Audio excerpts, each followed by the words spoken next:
they also house them. Damn. Is it right up? So right here, right now, guys. Is it working? We are, it looks like we're up and running. So we are going to start SipsTea the Show from here, impromptu. Oh, we just finna. Yeah. Okay. All right, we're gonna keep it. We're gonna keep it moving. Yeah. All right. So give us a second, because we, as we slide in. We're getting the guests ready. Look like we doing something Ashley to her. Is in the building. We're gonna have to see some. Where's my cup? Oh, I don't know. Sometimes you come in real fancy. You see, I didn't know what you were. I always make her look. Y'all don't see how she got this single digit cup over here. Look at it, gander. Look, take a gander. Look. It's funny because I mean, what if I ain't have it? That would have been real funny. Well, only look because Eb Deceleb. I mean, I don't know what part she's responsible for, but I thought she was gonna bring the tea. I really did. As soon as I saw that Dr. Ashley Elliott does not drink, I said, okay. Yeah, but so now Dr. Ashley don't drink. Does Eb Deceleb drink? Because GemDTwin over there with the single digit cup, she drank. This is day 2 of her coming at me. I have to do it, baby. Y'all don't know what I go through on all the time. She low key comes from me. Did she not? You mentioned that single digit, baby, and I had to let you know what it was. Defamation of character is real. Okay, and everybody who knows me knows that I am a giver. And so if you act like there's a reason that I shun you and not give you I can see if you said I ain't giving no food. I can see it, but I cannot see why. GemDTwin, ex-bartender extraordinaire, would not give you the tea, baby. If it's one thing, I would all the time. That's why I'm perfect for this, sweetie. Yeah, because I go. So don't get me started, okay? Because I will give you the info. You came for me, and I gave you the documents and the receipts you deserve. So, show enough. I mean, you should be talking. You was over there talking shit. I'm trying to get this show stuff. I mean, you got our YouTube up running. You're not talking to the people. You just coming for me. You just coming for me. The show's about to start. Y'all was asking. We was been talking about mental health, and y'all kept saying we need to get the expert opinion. So you know what Eb Deceleb did, and GemDTwin, we went to digging. Who's the expert at this shit? Okay, who is the expert at mental health? Because look, I can give you what my 2 cents based upon my own shit, but we needed an expert. So I said, who's the best one? Let me get to Google and let me. Nowadays you can search Instagram. You can search Instagram. Right. I said, okay. I said, I be listening to her I listen to her. I try to catch her. Then she be posting them up on her page. You guys follow her page too. And she be posting up. She be Diana fix my life type of shit. I swear to God. No, if y'all, I swear, no, I'm serious. Her stuff be coming. Then it'd be like, is she feeling me? You know how you go to church and you be like, is the pastor talking? Why are you talking to me? That's how I be feeling. Hey, sis. So Dr. Elliott, Ashley Elliott, I'm about to mix her name up. Dr. Ashley is about to come on. She is a psychiatrist as well. And I actually told her about your facility that you guys have in Bethesda. And she might be a great person that you might want to connect with. She could do, because I think they do, my sister in Atlanta, they pay like the psychiatrists when they come and do group sessions. Mm-hmm. It's like $175 or something like that when you do the sessions. Mm-hmm. And they do pay for like sessions, even if you're not there. And so, I mean, I think you guys should talk about that because I think you would like that because you're trying to do things. So I know some of her psychiatrists, the one in Atlanta, they have people who come do the group session and stuff, mm-hmm. and they pay them by the session. So they're not really employed by them, mm-hmm. but so you get it. I don't get it. So she'll explain it more. So yes, we have someone in the building. Okay, you can invite her on over. Can she come over now? Well, I want her to come over on a song. Cue the music. I don't have my tea. You guys, I've had a rough day, people. Let me tell you something. I'm so happy that we have her here because I swear to y'all, I do declare. My job, and I'm gonna say it on YouTube. I don't care. Y'all know I love me some of the Cambria. But when I tell y'all the Cambria is working my last nerve, she couldn't have came on a better day. Because my mental health is in question at this point. It's been compromised. Dr. Ashley, please tell Eb Deceleb how much your services are per hour. That you did not come here contracted. You're going to have to I'm her pro bono case. I'm her pro charge. bono case. Somebody try to get. I'm her pro bono case. Session. Look, this is a test run. Shit. You know, I swear. Oh my God. I get a free job. Oh my God. Just take it. It's all right. It's all right. But you guys, we're definitely gonna get into it though. We have a lot to talk about, a lot that's happened. I hope everybody went out and voted. First of all, let's think first, everybody vote. While I'm talking all this mental health stuff, because y'all all go out there and vote and be a part, do your civical duty, civilization, whatever the hell it is, duty. Oh, wow. Your civical duties. I hope you did your duties. I will say this too. I tried to do some research because I found out that a job has to pay you 2 hours for going to vote. Either you go if the voting place isn't open in time for you to vote when you wake up in the morning. So I thought it applied to DC. It does not.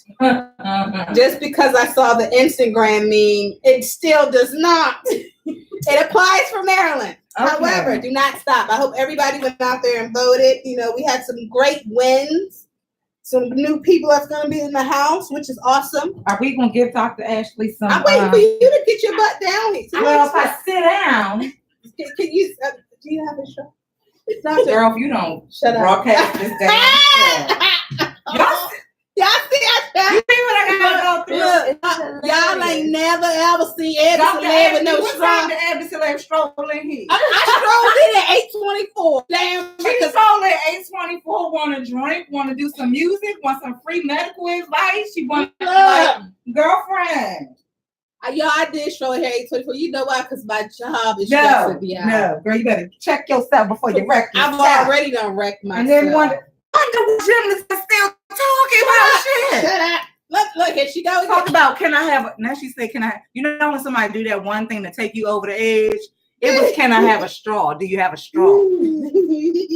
Straws are at 8 o'clock. Okay, now. Straws are actually at 7, to be honest. Okay, y'all should come in for me. Somebody protect me. Mary! Mary, you know it's the truth, girl.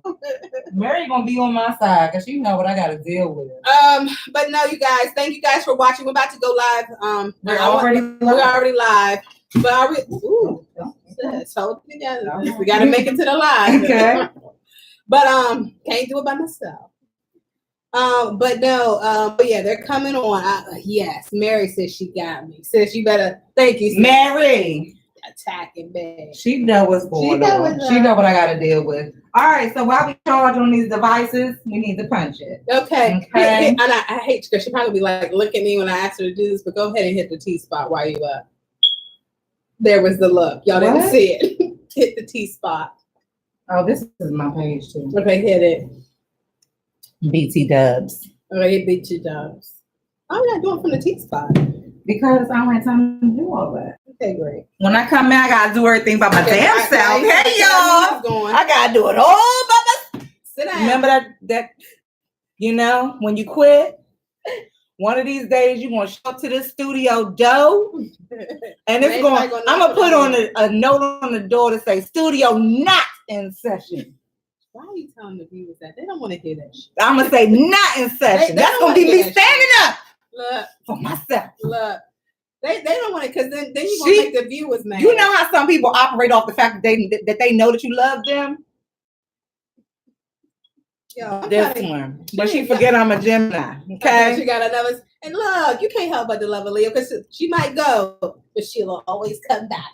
Okay. All right. So, hi, everybody. Thank you for tuning in to SipsTea the Show. It is Hump Day. Wednesday. You're here with United Sisters here at SipsTea the Show. And we have an awesome, amazing show ready for you guys.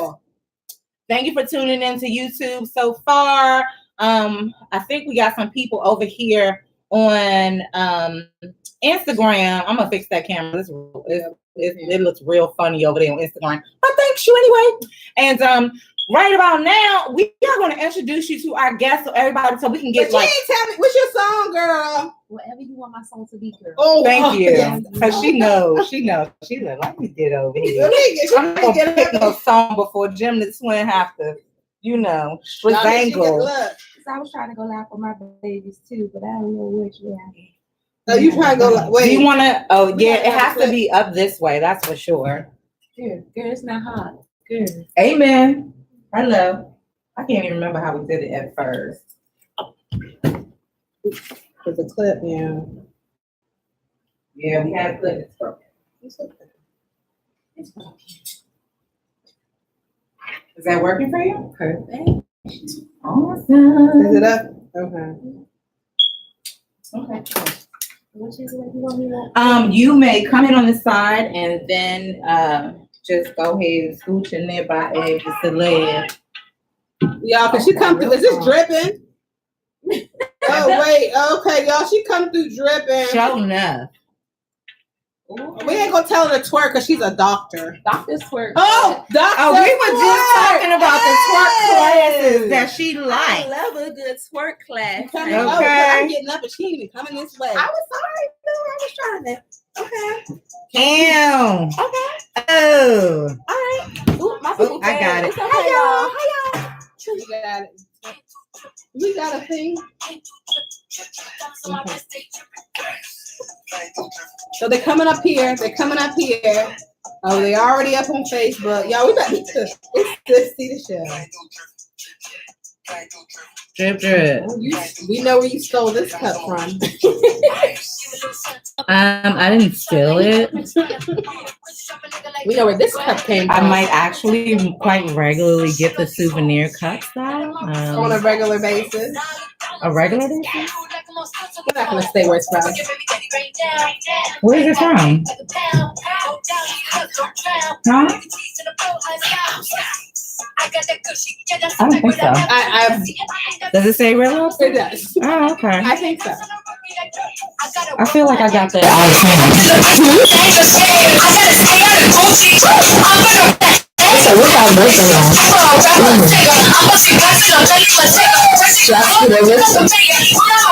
I don't even care. As long as we got Dr. Ashley in here as the main character. And just to let everybody know, it's still crooked. I told you that. I was like, can we scoot over? That has nothing to do with it being crooked, baby. See how you're not helping me? See? You I can't tell. There, now it's straight. Okay, thank you. All right, so just to let everybody know, if you're watching on SipsTea the Show page on Instagram, of course, we are actually up and running on YouTube. If you guys are watching on Facebook, we are actually up and running. Praise the Lord, YouTube got this. Can we do a round of applause for YouTube? Yeah, because they got themselves together. Yeah, you know what? They got themselves together. I was about to be like, you know what? F you, YouTube. Oh, wow. But yes, so the shot looks a hell of a lot better. Yeah. If you actually tune into YouTube or join us on Facebook or something like that. But anyway, we are here, and you know what? We have a doctor in the building, and y'all know doctors charge by the hour. So I'm we not only playing. gonna be an hour on this I'm show. not playing with her We today. got paying an hour and 10 seconds. Child. We an hour She only. does not take insurance, so we are not playing today. Hours only. My cash app is Oh God. Dr. Vivid. Yeah, hello. Does your doctor have a Cash app? Okay, They so don't this is have. what tells you that this doctor, Dr. Vivid, is with it, okay? And she takes all forms of payment. All forms of I take payment. PayPal, I take Square. I send you an invoice. Okay, so there's no reason why they cannot send you the Send coin. me my coin. Send them coins. That's the word of the day. Send me my coins. Get my Run me coins. my money. Run me my money. Get my coins correct. But no, guys, thank you so much for tuning in. It is Wednesday, like she said. It's your girl Eb Deceleb and GemDTwin. We're gonna hop right into it because we do have a lot to talk about. We've been talking about mental health for quite some time now, and people have been asking for the expert opinion and things like that. So I really want to give her an opportunity to really speak her mind and give advice and just let's just talk it out. Let's just have a great collab tonight.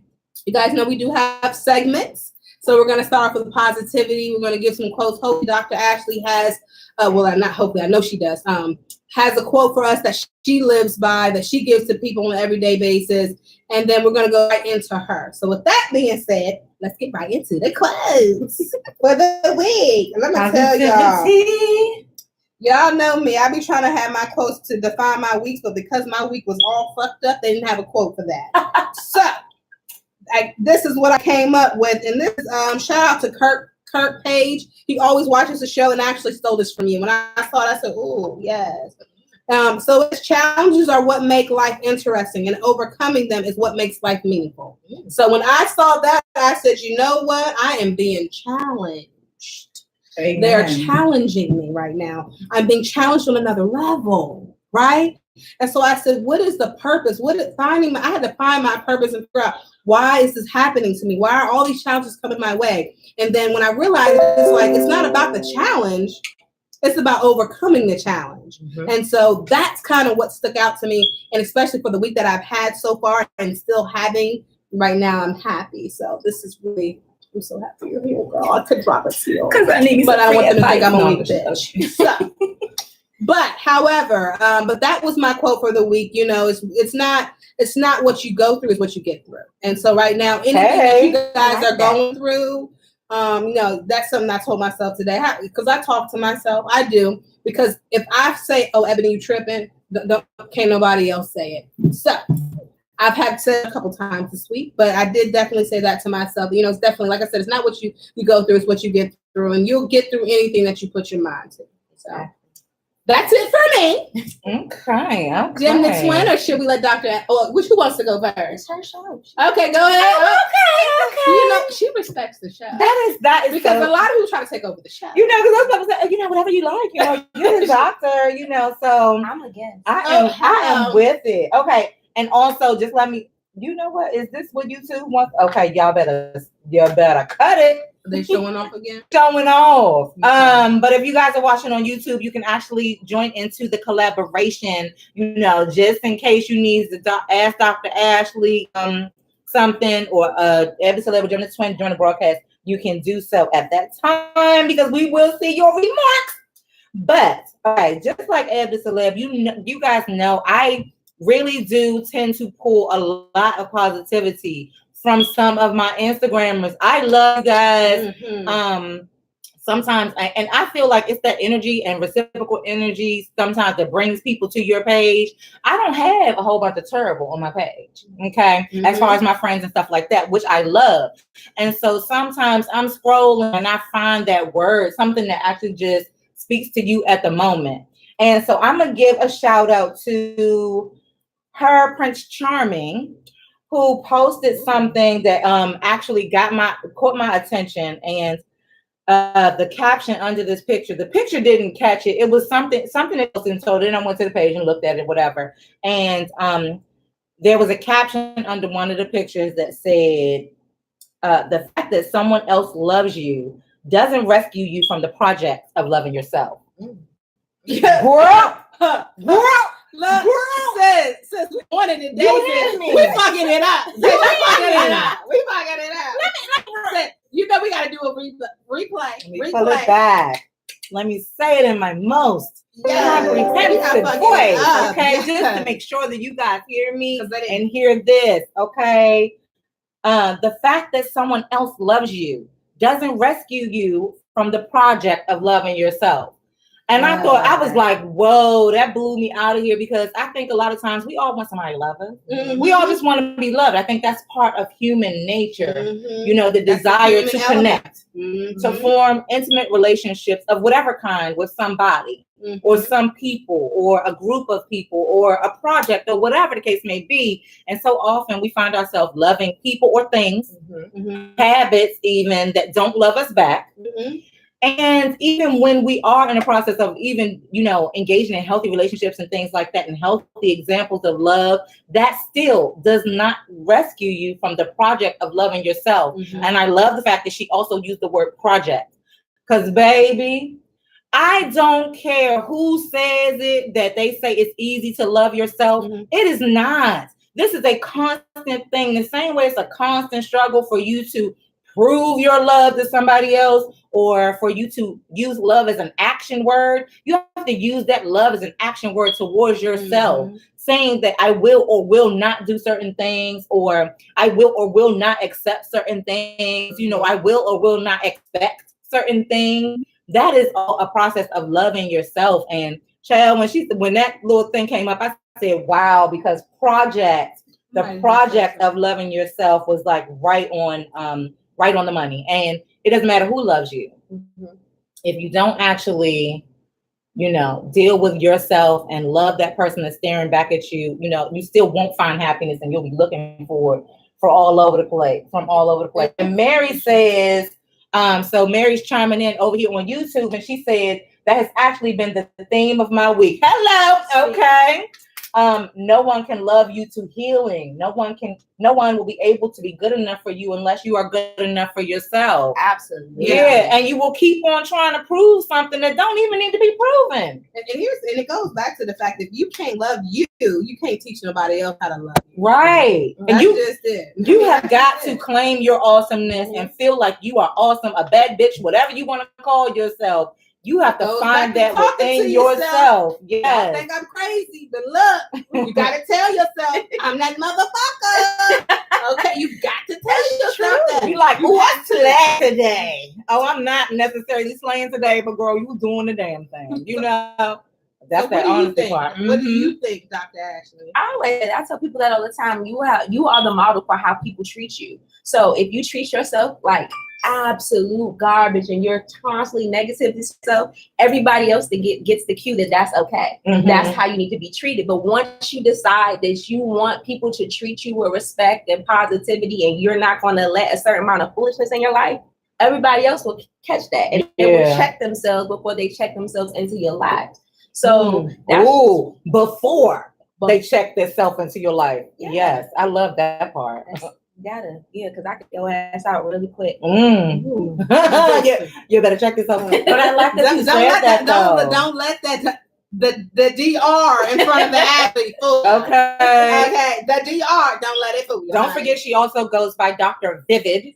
Okay. So on I was going to ask you where you got, on Instagram. I'm wait for your part. I'm wait for your part. So I want to know where that came from. That is a very vivid statement. Okay, you are definitely, obviously, in full color. But I love the fact that you said you need to do. They'll check themselves before they even enter your realm. Like, okay, you can't come up with no BM towards this one.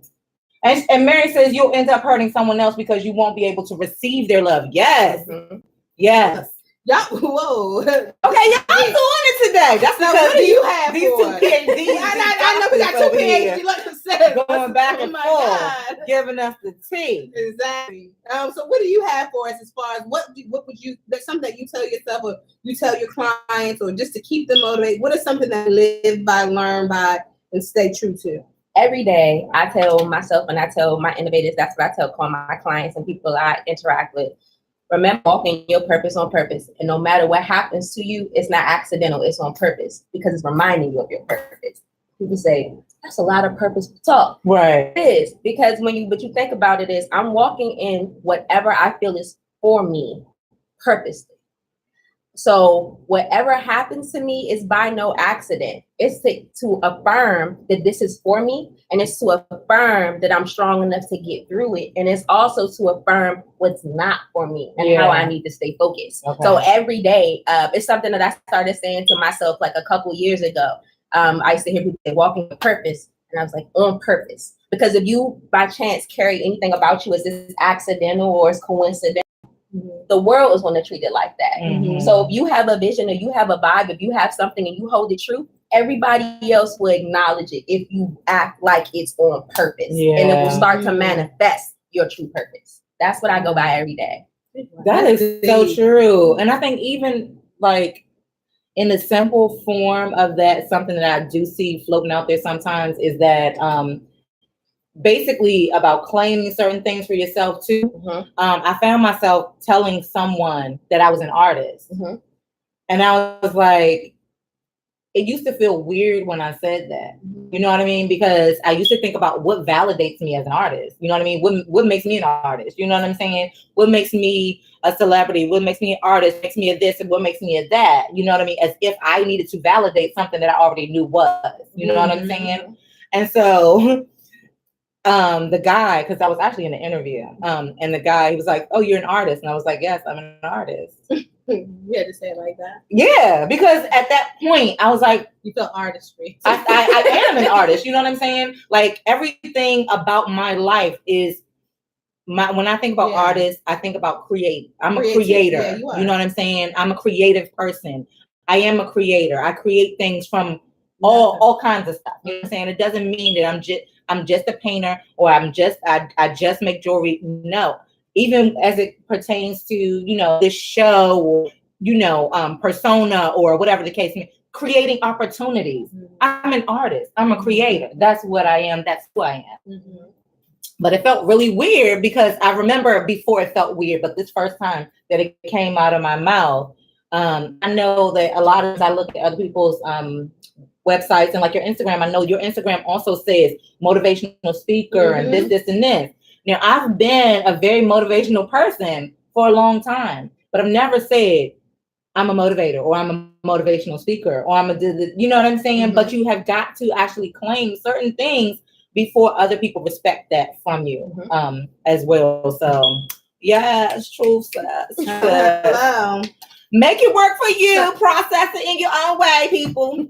So, with that being said, because we're trying to get right into it, we're going to go into the Brewing Tea. The Brewing Tea part of the segment of the show is where we get to highlight someone doing awesomeness. And obviously next to us, I mean, it goes without saying, I'm going to let her introduce herself because I'm not going to do it any justice, but awesomeness is definitely in the building. Awesomeness, realness since the day I met her. And that was what, 3, 4, 5, 6 years ago? Okay, it was a minute ago. But I always, even if we never talked, I always felt like there was a part of her that I had an opportunity to hear because of her. Well, I don't even want to give it away, but she's just awesome. And I'm gonna tell you why. I'm gonna let her tell you why, and then I'm gonna piggyback and say she's telling the truth. Okay, word bird. Yes, exactly. But so it's Dr. Elliott Ashley, and that's all I'm gonna say. I'm gonna let her take it from there. Hello, everybody. How you doing? Well, yes, I'm Dr. Ashley Elliott. I go by Dr. It don't matter. Everybody calls me Dr. EA sometimes anyway. Okay. I also go by Dr. Vivid. I am a motivational speaker. I'm a doctor of clinical psychology. I am an author. I am a mental health advocate. I am also a professor. And I'm just an all-around DC girl that likes to go around healing people and uplifting people. That's what I do. You asked me about how I got Dr. Vivid. Yeah, I wanted to know how to. Okay, so here go your uplifting story. Okay. Picture it, Sicily, 1964. So I was working on my dissertation back in 2014, and I was I pregnant? I just had my baby, and they were telling me that they were going to delay my dissertation because they thought I need more time. And my dissertation chair said, you need time to be a mom. And I'm really defiant in my way. So I was like, you're not going to tell me what to do. You're not going to tell me how to go about it. So I started my own business.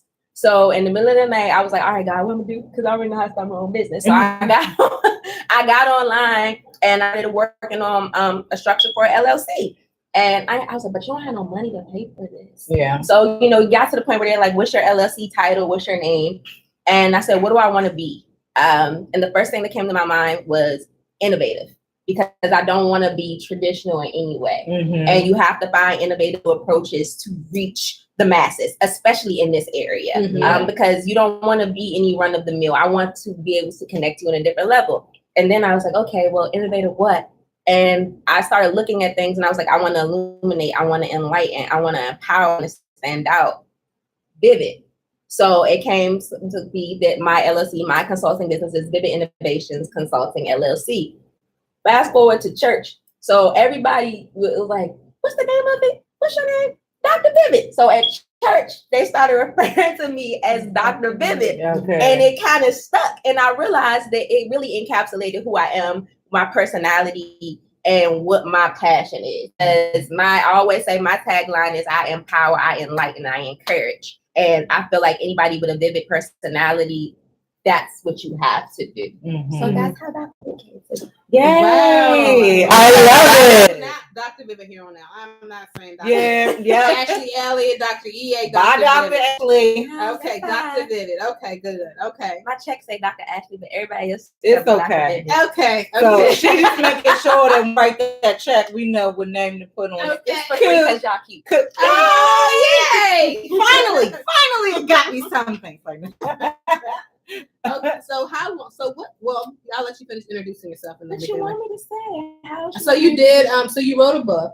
Yes. Okay. And so what's the name of the book, and what's the basis of the book, and what motivated you to write? And can I ask, how old are you?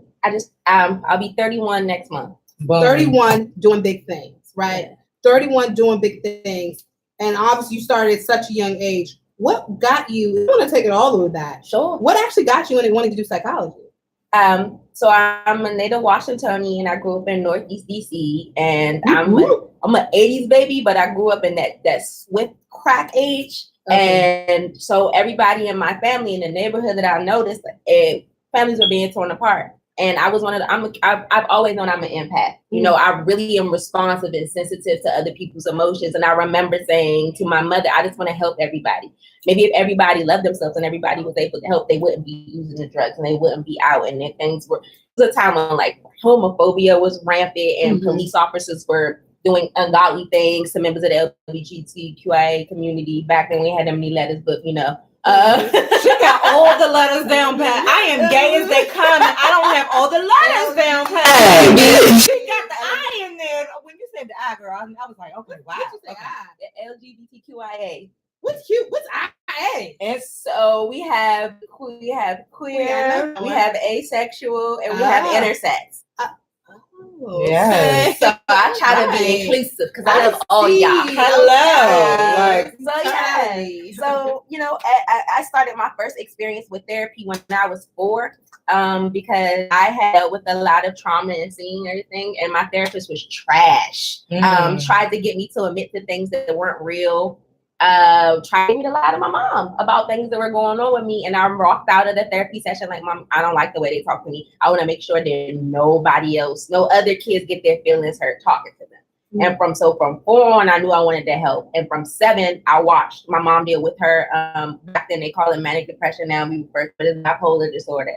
I decided that I wasn't doing enough at 7 to help my mom. So I wanted to figure out what I could do to help my mom. So at that time it was encyclopedias, it was no Google. So I was reading and I was like, oh, a psychologist. And that's where it stuck. For a minute, I want to be a police officer. And then my mother told me they get shot at. And I was like, I'm good. I'll be a psychologist and I'll help people. And it's been like that since I was 7. Wow. So you started young. I had to grow up really quick. You know, my mom struggled with addiction. My grandmother struggled with addiction. And a lot of people in my family struggled. So I understood the emotional piece of it really young and having to be mature. And that's just what it was. I had to fix it. I had to heal them so they could be better and see how they didn't need these things to make them better. Okay. And so what got you, so you graduated, you're working, where did the book part come from? So I've actually been supposed to been working on a book since I was 12 and I just stopped. And then I was having a conversation with my friends. It was about a year or 2 ago. And everybody was going through it. Everybody was losing the house, going through divorce, having baby daddy, baby mama issues, why is me, suicidality, all these things were going on. And people would come to me and they'd be like, oh, well, you get it because you know you're a doctor, but you know. And I was like, I am appalled and I am offended. And it's not just because I'm a doctor, I live this. So what I started being more transparent about, but some people in my circle, all my innovators know that I was diagnosed with anxiety disorder when I was 14 and I had a nervous breakdown when I was 15. So I've been writing poetry and reflections and songs since I was 7 to 10. So that was my outlet. So I was talking to my friends and I said, I want to have a vulnerable conversation about mental health. And I was preparing just to write like a guide or a textbook. So I said, no, I went and I gathered a bunch of writings from over 12 years of my life. I created chapters. So there's grief, there's growth, there's heartbreak, there's love, there's anxiety, there's freedom. And every single writing, all those writings I classified in those chapters and I released it. Because I said, what other way is there to be truly vulnerable, but to release my own personal struggles with mental health and experience and going through life and trying to figure everything out. I can give you a journal. I can tell you how to journal. I can give you a textbook. I can, present you with all these articles. But if I show you and give you a magnifying glass into what helped me get to this point, I thought that would be more dope and more relatable. So I created, it's called In My Safe Space because writing is my safe space. And it's a collection of writings. I released it. It's so funny. It's been this week, it's been a year ago today that I released the book and it's available on Amazon. And it's still available in my car. Okay. Okay. You can buy it. Look. You got a cash app. So Okay. you will be buying the book before you leave. Okay. But yeah, that's how that came to be. And so because I don't want you to give too much of the book away. I definitely want people to go out there and purchase the book. However, can you share what was the toughest thing to write in that book? I mean, the whole book seemed like it was, it was a lot to write. But what would you say really stood out, was really hard for you to put the pen to the paper? One of the toughest poems and writings that I have in there is when I was 19 years old. I was really going through it, and I couldn't really. I knew something was wrong. But I didn't know exactly how serious my diagnosis was, and I had always focused on the anxiety, but I never really focused on the depression. So I wrote a poem, and it details how I would find drug paraphernalia around my house. It's basically it's a day in the life. It's called Young Girl Visited, and it's me going through life, from me showering profusely to trying to get the feeling of how I was molested and I was sexually assaulted multiple times. So I go through that in that poem. I go through talking about my father was killed when I was 15 years old, gun violence. So I addressed that in the poem and the feelings of not having a father, and also feelings of feeling like he left me and he was selfish because of the life he chose. I addressed, the drug issues that my mom had. I addressed the issues that my family had with not acknowledging the hurt that I was going through. And I knew that would ruffle feathers. And that was really vulnerable for me because I knew that if somebody read it wrong, it would hurt them. Yes. But I was at a point in my life where it was, excuse my French, fuck that. Because if I don't walk in my truth and I keep this bottled up, I'm not being real to what I told these people this book was for. Yeah. So that's the first poem you see. Wow. That's the first poem. I can't wait to get this book. So how did your family though, as far as when it came out, how did they react? And yeah. It was funny y'all. So for my 30th birthday, I said, I'm gonna do something cool. So I decided to have a book release / 30th birthday, and the title of my theme of my party was In My Safe Space at 30. Boom, it sounded really cute. So there, I decided I'm gonna have a mic and I'm gonna read this poem. Boop! And it was my mom. It was my cousins came from out of town. It was family. My girl flew in from St. Croix. Like it was people from all over. Wait a minute, was this their first? This was the first reading, so this is everybody's introduction. Okay, wow. All right. Some people had even waited to get the book until then so they could get it signed. Yeah. So nobody had any idea. They knew I was gonna read something, but they had no idea what. Yeah. Okay. So I'm going through, and I could just see like the faces, like, Oh my gosh. Yeah. Wow. But it was received way more positively than I thought it would. My mom was crying and I was like, oh shit. And she was like, I'm so proud of you. Because you told your story. I told my story. And my mom, I love my mom. She's been in recovery. She has been sober, completely sober for 3 years now. This is the longest period in her life. My mother had been using drugs since she was 11. This is the longest period in her life. So for her to share that moment with me while she was sober, and to understand, and like my father's family was there, and everybody who was there around when I was dealing with a sexual assault and all those things, and they were so open to it. And it was a lot of not like, I'm so sorry it happened to you, but that's deep that you process it, because I wrote it when I was 19. And being 30, that you thought that deeply, and I'm sorry I didn't come to you earlier before you read this. So it was really cathartic for me. Yes, because I thought somebody was going, I'm gonna sue you ass. What do you think? How do you think he would have taken it had there been like a walkout or a? I mean, at that point you were effed. So. At that point I was, and at that I was a little concerned with how people would feel like about my dad's memory, since he's not here to defend himself. But it was a total opposite reaction. If you would have walked out, she would have walked out, but she was going to give me my cash app before you walked out. So as long as I get the coin. So I have a question. So a lot of people, and it's so unfortunate how common it is. But sexual abuse is really common in families.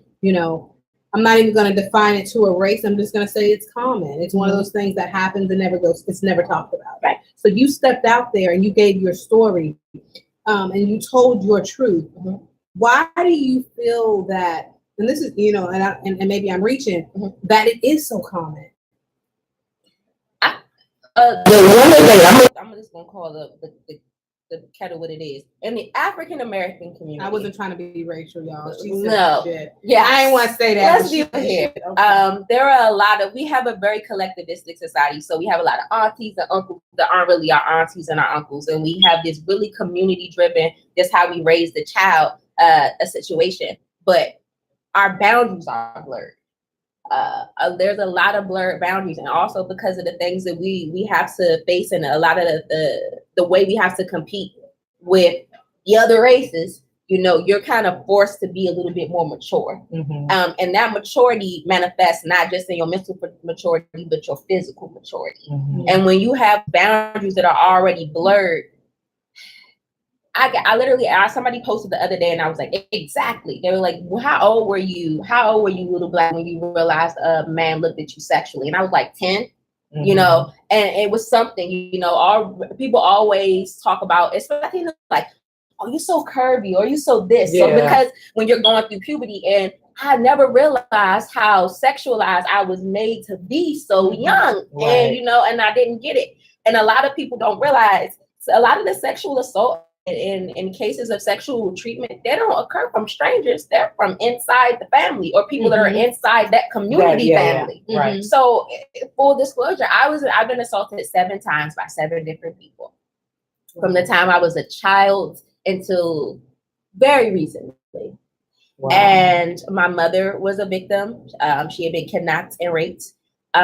So I was just like, why is this happening? And then for me, I was like, why does this keep happening to me?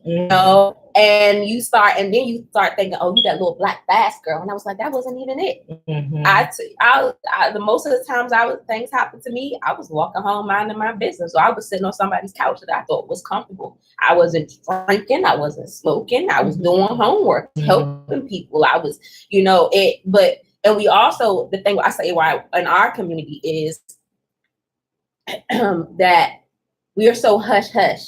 We're so don't air my dirty laundry. So a lot of it goes unchecked. So you have perpetrators who are, through the generations hurting people because we're told to keep it hush. Oh, that's not your uncle. That's your uncle. You forgive.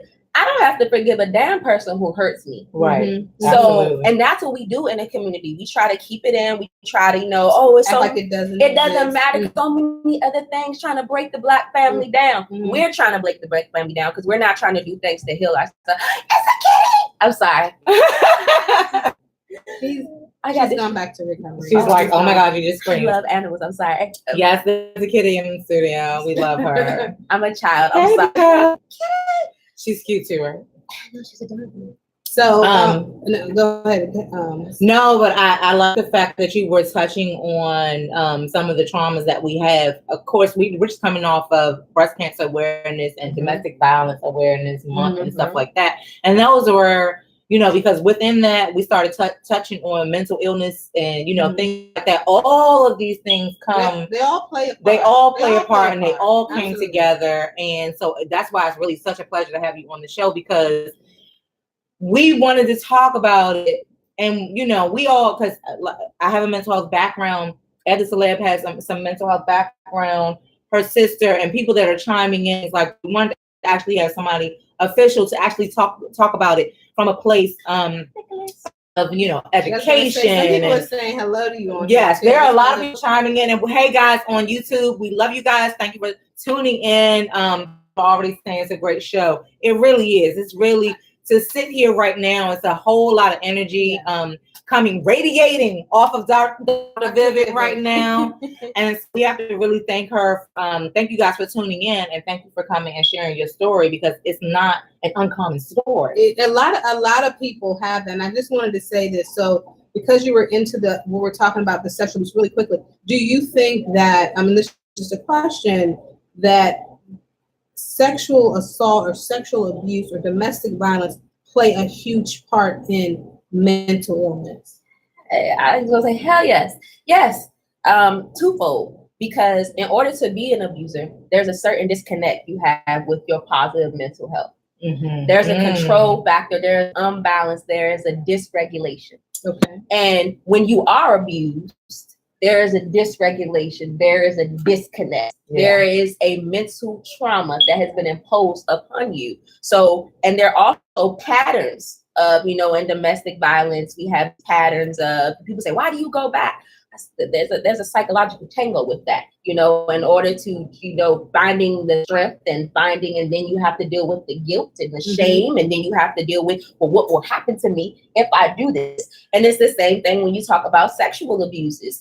I am guilty. I feel ashamed that I bring this upon myself. What do? I am damaged goods. How do I recover from this? If it happens to you multiple times, which the research is, if it happens once, it's likely to happen again, unfortunately. Right. In some way, form, or fashion, whether it be harassment, whether it be, you know. So then you have, and back to the abuser. So now, because all this dysregulation and this disconnects that you have, they're continuously unchecked. And every time that you abuse, you feel like there's some power and control restored for you. So you're not seeing it as something negative. You're seeing it as something fulfilling. Right. When actually it's a self-fulfilling prophecy of destruction. Yeah. And so it's definitely any type of abuse, mental health. Yeah, the mental health connection is definitely there. Do you think it's more of a trigger than, because some people would like to say, so that would be something that causes depression, right? Abuse and domestic violence, those are things that cause depression or might trigger depression. But some people are born with like, you know, being bipolar or schizophrenic. Predispositions to. Exactly. Okay. So do you feel like those are more triggers to add to depression that's already existing and now it's exposed? Yes, because if you're already predisposed for certain, whether it be anxiety, whether it be even a chronic mental illness like schizophrenia, depression, and if you experience that traumatic experience, all that does is exacerbate or give life to dormant symptoms. So it's trigger. Yeah, it's a trigger. So it's not uncommon for you to see someone who already, and I had a client that this exactly happened to, that she was dealt with paranoid schizophrenia, and because she dealt with paranoid schizophrenia as she was homeless, it made her an easy target for sexual predators because everybody thought that, you know, oh, no one's gonna believe her anyway. Right. So what it did was create a situation where she developed a higher level of distrust and a higher level of its feelings of persecution. So that elevated her symptoms, and she was extra hypervigilant, and it elevated her levels of depression. So it churned up the beast. And then because she's trying to get these mental health, services, I will never, no one, until she spoke to me, no one believed that every situation that she was describing was real, because she was describing it as a very chronic schizophrenic person would. Yeah. And so it was very disjointed and all over the place. But like when you read, I say people with schizophrenia, they speak a very poetic way when they're in. So when I read, I said, she's traumatized. Yeah. So, I think, so you're traumatized. Right. So you're dealing with a chronic mental illness. Then you're triggered again because you're abused. Then you have people that are not believing that you were abused because you have a chronic mental illness. And telling you that that's not the case. And telling you that none of this is real. Yeah. So wait a minute. Wait a minute. So what you're telling me is not. So which part of my life is schizophrenic? Which part of it is real? How do I find my reality when you're telling me something that I specifically know happened to me? Didn't happen to me. So now that you're really going down. And so really quick, guys, if you guys have questions for Dr. Emmett, please shoot them now, because she's definitely here. She's here for you guys, for me too, but she's in for this one. But she's really here for you guys. So if you have questions that you want to have, whatever it is, please at this point ask her so we can talk with Jazz. Okay, because this is what, before she gets some rest and wants to go. Get it off your chest. No, but thank you so much for answering those questions. So that was the poem that you wrote in the book, and you read that to your family. Did you feel a sense of healing? I definitely did. Especially now because I have a daughter. I have a 5-year-old, and she's pretty. I tried. She's so fashionable. She is so fashionable. I swear to God. I mean, she's fashionable.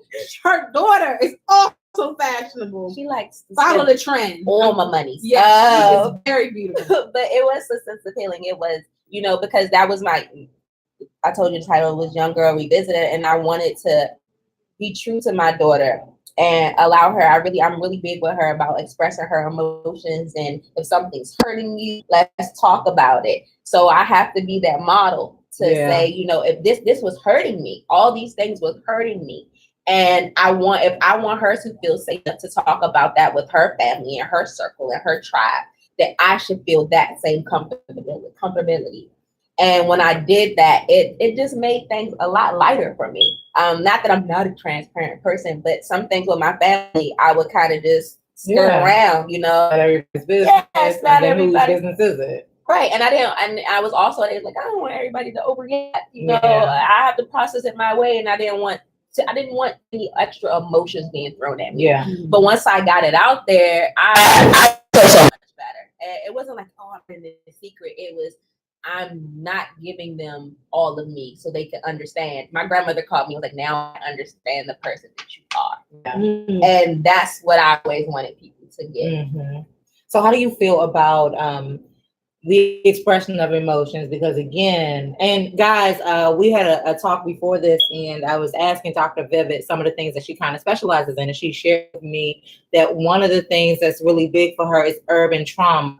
And I'll let you explain that a little bit more in a minute. But in our community, especially in the African-American community, I believe, I'm not sure if you've experienced it in other communities, but the expression of emotion, actual emotion, something other than mad or happy, the spectrum and range of emotions and feelings in between there, do you also see that is, number one, that there is an issue with us being able to express those emotions? And how do you overcome that? Because if you're saying, you teach your daughter how to express herself, and you make it important for her to express her emotions, as opposed to teaching her, girls don't do this, boys don't do that, you shouldn't do this and you shouldn't do that. Oh, that's not everybody's business. Oh, okay, baby, shush, shush, shush. How do you encourage them? How do you teach that, number one? And how do you encourage the use of these emotions? That's a good question. Thank you, girl. For the people, Ask your for a friend, hashtag. Ask your for a friend. But so it's all about what you said was very important. I love that you said it that way. There's this gamut, just like either you're mad or you're happy, especially in the Black community. It's either you're the angry Black person, or you just the joyous, minstrel character that you are. And it's because if you show anything else, for so long it's been conceived as weak. That's what I was about to say. I was about to say weak. If you're sad, what we tell our men when they cry, what you crying for? Man up. Yes. If you're a woman and you're crying, you're so emotional.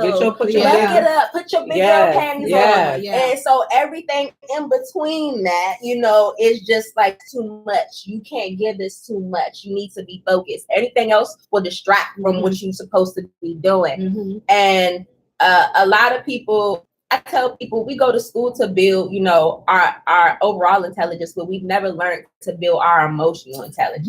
Hello. Hold on, let me give an autistic snap. Because that emotional intelligence has got to grow in order for us to grow as a community, to grow as people, to learn to treat people each other better. We have got to build our emotional intelligence. We've got to know that it's okay to express things. I used to hate when people would call me emotional.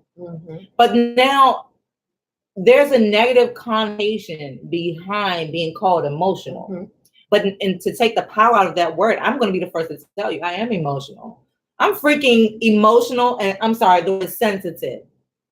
I'm emotional and sensitive about a whole lot of stuff. I really am. My emotions, sensitivity are on my sleeve. This is not something that I hide. You know what I mean? This is not something that we all know that as humans, we are able to be hurt.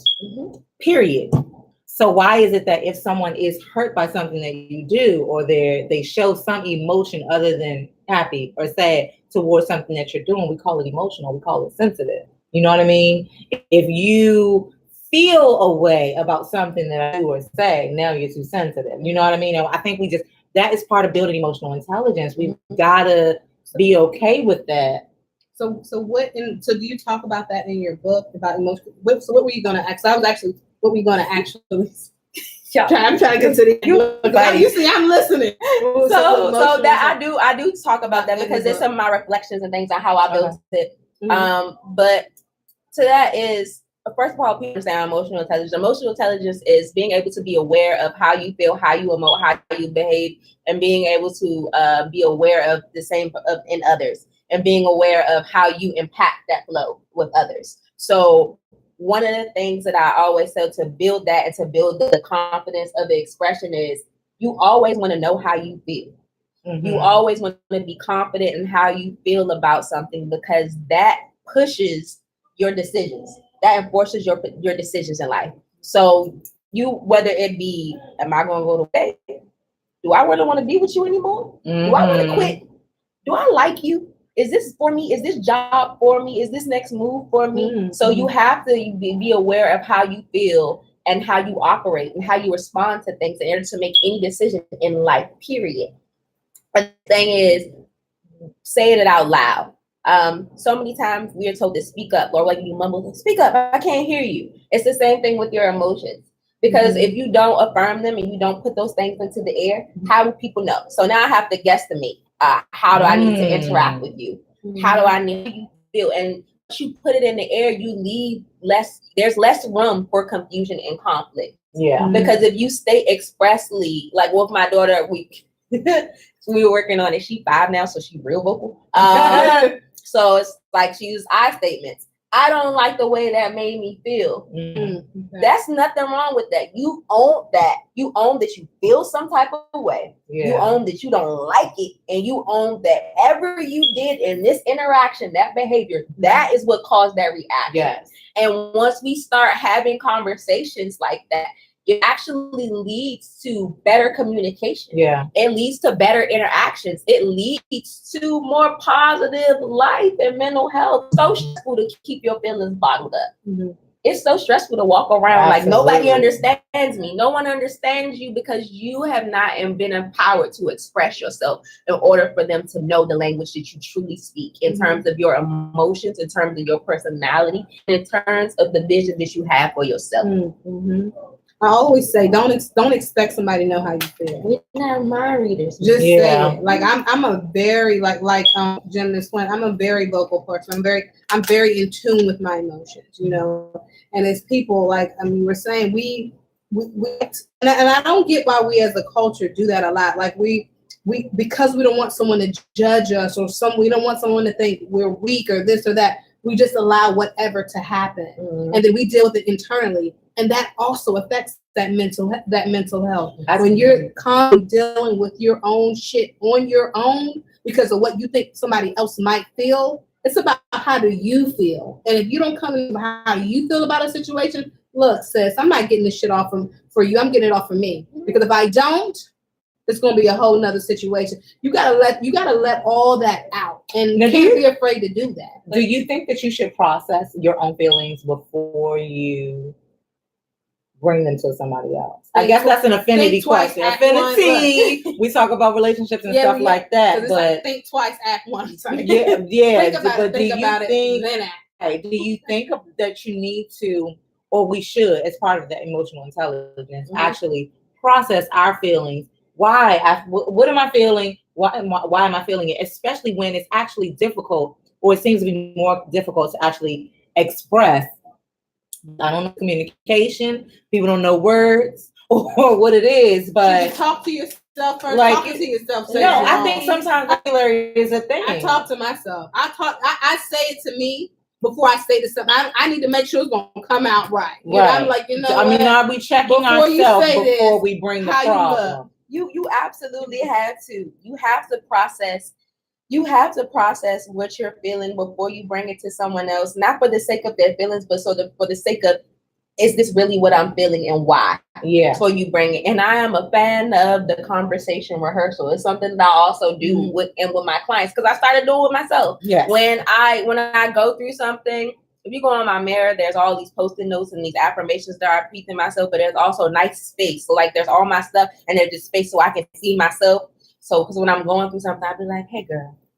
You talk to yourself too? Yes, I talk to myself too. I'm not but the she's only talking crazy to one. herself in this mirror. You talking about conversation rehearsal, and I love doing it. And so it was so funny when I first saw an episode of Insecure, and I saw Issa Rae speaking, and my friend was like, friend texted me, was like, bitch, that's you. Because it's something that I honestly do, because I need to, I'll look at myself and go, why you mad?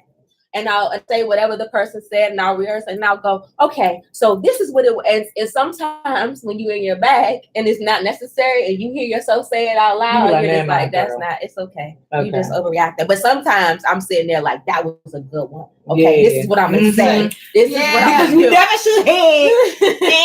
And then the next time, okay, so. But it's helpful. Yeah, it is. You go into it, and it gives you like a game plan, especially if you really are trying to prepare for, I don't know how this person is going to react to this. It gives you the chance to really get your thoughts together. And so even if in the moment it gets emotional, you can remember, okay, oh, you know what? I'm glad that you're saying that because I need to make this point. There you go. Okay, now sis, we be real about this situation real quick. So you know how you are very good at this because this is your profession, this is your persona, this is who you are in the first place, intimately, okay? In dealing with the outside world and other people who are not necessarily there yet, do you find that the psychology situation helps talk about that in Infinity or hurts you? I can see where this is going. Wow. I can see where this is about to go. We're going to say that one for the topic for that but show. Listen. I can see where this is about to go. Like, so, is this... We're gonna talk about that in Infinity. What are we doing now? She want to y'all. I want to know who wants to be on the segment. Want the script to Infinity. Okay, I have to say this again. Let me get it out. Okay, so we are hour and 3 minutes in. When do we get to the Infinity? So yeah, I don't know what's going on because we can't wait 60 minutes and talk about a segment that should have been 40 minutes ago. So with that being said, you guys, I'm just saying, you want to just real quick. It's really not even a conversation, sis. This is happening. This train is going. It has moved us along to where's 9:44. Okay. So clearly, y'all, today we ain't gonna get it. We're gonna get a shit towards. We're Sweetie, gonna do tea time. Sweetie. Look, I'm just gonna drink my lemonade. For the tea time, make sure you voted. For the Shits Award, the ones who didn't vote, I'm putting all y'all motherfuckers. Now, there you go. Let's talk about Infinity. We're gonna skip 2 whole segments. Now you can answer. But before we do that, I want to just do a quick say thank you for giving us that insight. We are going to get into the infinity part of the show where we do talk about relationship. But you guys, please follow her page and everything. Also, look out for her book. And I'll let her give that information. But really want to thank you guys and still ask questions while she's here on the show. But we really want to thank you for just answering those questions, because those are questions a lot of people are ask. Absolutely. People are afraid to talk about sexual abuse. People are afraid to talk about domestic violence. People are afraid to talk about expressing their emotions, men, women, whomever. So to just be so vocal and providing a platform and a safe place in your book and everything, and you're 31. A lot of people wait until they're in their 40s or 50s to get it off their chest. Yeah, Jim, can you pass me my device? Yeah. I was going to ask you. Go ahead. I know, because I was going to try to get her to charge my device. But it's Really? all good. So she was up. But no. So coming soon. Hold on. So people are saying stuff. Let's recap. Mary says that what Dr. Vivian was saying aligns with her new movement and brand that she's working on, called Claim You're Crazy. Ooh, I like that. I am crazy. Mary, I told her y'all should collaborate. Did I not say that when you came in here? I said that. I said y'all should collaborate. Yes, and Mary, I feel that to a T. Because like I was saying, and you guys better not try to go steal that shit. That's my it's already said right here on SipsTea the Show. Exactly. She already technically has already coined that. Because claim your But yeah, that aligns with what I was saying about, hey, yes, I am sensitive, I am emotional. Like, what are you saying? Like, what's the point? And usually it's someone sensitive or emotional telling you that, calling you that.